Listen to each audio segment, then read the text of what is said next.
You're going to need 2 heart cutters, one slightly smaller than the other. And then you're going to cut your cookies with the larger cutter, and when they come out of the oven, you're going to cut them while they're hot, cut the middle out to create a window in the cookie and let them cool. Mine cracked a bit here at the top when I cut them, but it doesn't matter because the icing is going to cover all that, and I don't think it will impact the final product. The product I'm using is called Cake Play. These are isomalt sticks. They're used in cake decorating. People will make little, they can pour it in a silicone mold and make, instead of fondant decorations, kind of transparent things. They make edible diamonds and things like that. So these are available at Flour Confections. I'm going to link Cake Play's actual demo video so that you guys can go watch it. This is sugar, so when it's hot, like liquid, it is very hot and you could obviously burn yourself. So watch that video just for safety purposes. And so we're going to use a couple of sticks of this. I really like the fact that you can melt it in the microwave quickly. You could use hard candies, but I find that I burn my cookies because you have to put the cookies in the oven for the sugar to melt and all that. Anyway, we're going to give this a try. Take some royal icing and just outline here. You don't have to be close to the hole. All this is to bond the cookie to the parchment paper to create a seal, so when we pour our sugar, that the sugar will not ooze out underneath. Here I have a bit of icing, which I'm going to remove. And try to be careful not to knock too many crumbs here, because they will stick to the isomalt sugar once it's hard. I've melted 3 isomalt sticks to facilitate the pour. I had done 2 earlier and I was really scraping the bottom of the barrel, so now I'm working with 3. I'm just letting it settle a bit so that the bubble particles fade away. And now, looks pretty good. I'm going to pour the hot sugar into the center of this cookie.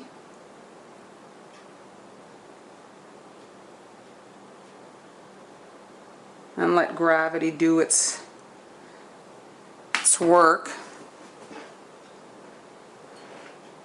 I see it's moved around. Here, I'll add a bit more to make sure that I'm getting a good bond at all the outer edges of the cookie. If you want, you can just take a toothpick and kind of just push it here so that it creates like a sticky barrier against the cookie. There we go. And that's all it takes, and we're going to let that cool. The sugar has had time to cool and set, so I'm just going to remove the parchment paper. And there we go.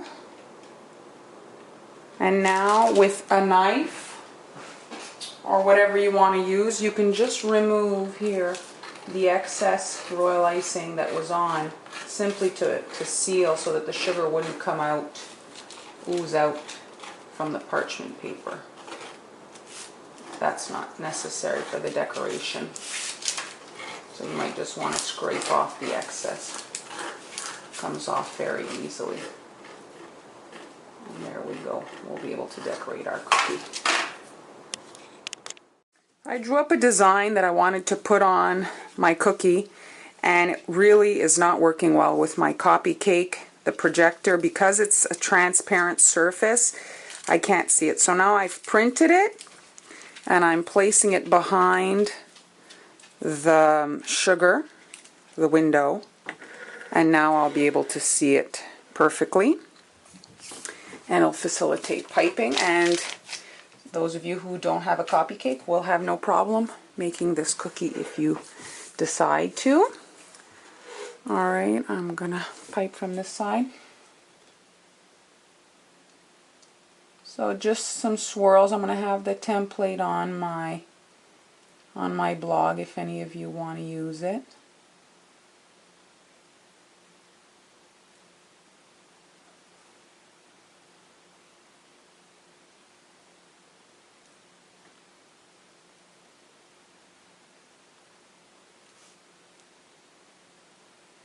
It really sounds like glass when the piping tip hits the sugar base.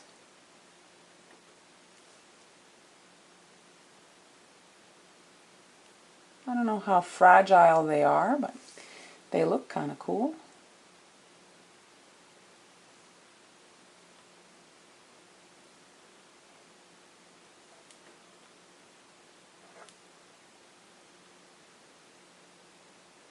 So you want to make sure that you're covering here the where the cookie and the sugar meet, because that's not very nice looking. So you can just pipe a line there and we'll fill that up to hide the seam of the two.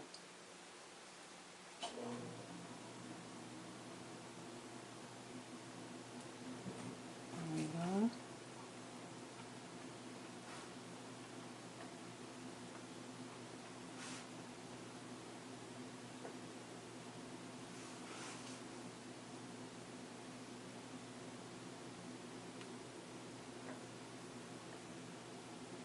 There we go. Last thing. Alright, so now you can just fill in the whole thing.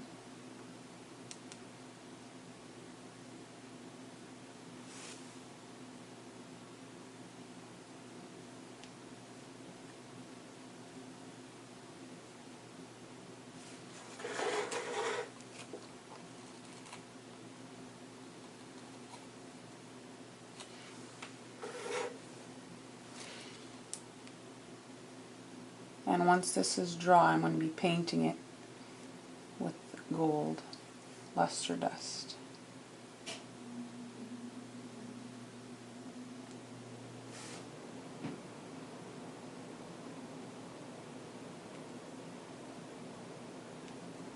And there we go.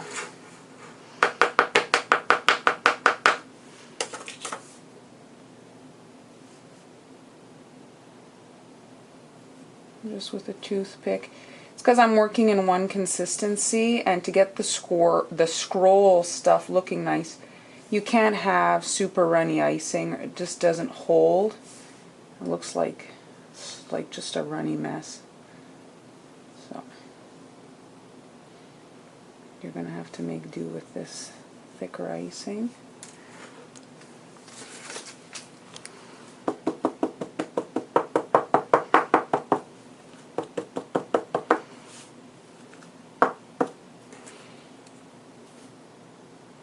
I don't hate the drag marks.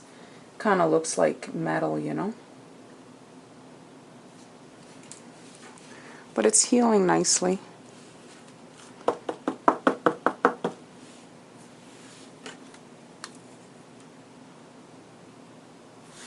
It's giving it more of the drag marks here. It's giving it more of kind of, I don't know what other word, industrial look, you know. Doesn't look so perfect, but I kind of like it too. So there, we're going to let that dry. If I pull out the paper, it'll give you an idea of the... There we go. You see?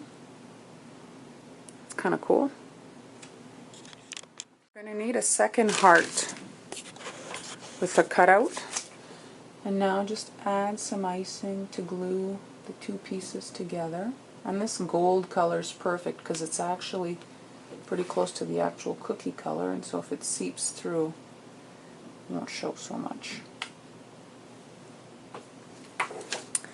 And now take the top layer and place it on top of this piece. And you can press them together to get a good bond. There we go. And let that dry overnight. We'll be able to put it all together. Now with the mixture of luster dust and alcohol, I'm going to paint the gold areas to get it metallic. I've mentioned this in other videos. If you can purchase Aztec gold along with your regular super gold and mix a bit of it in, you'll see you'll get a richer, more true gold color. It looks less washed out than just gold. To fill the cookie up with candy, I just flipped it over on the paper towel so to not damage my surface, and now I'm just going to pour my cinnamon hearts in there. You want to fill it up pretty well so that when they shift there isn't the background showing, that you only see the red of the hearts.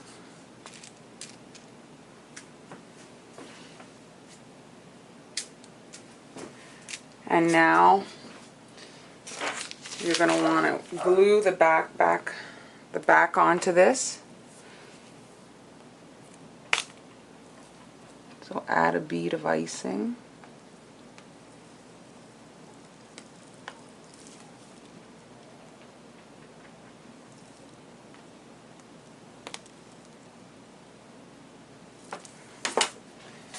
And then you're just going to squish the back cookie on and seal everything together.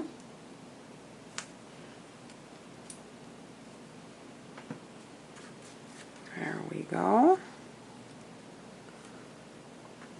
And now you can see the cinnamon hearts in the back of the melted sugar.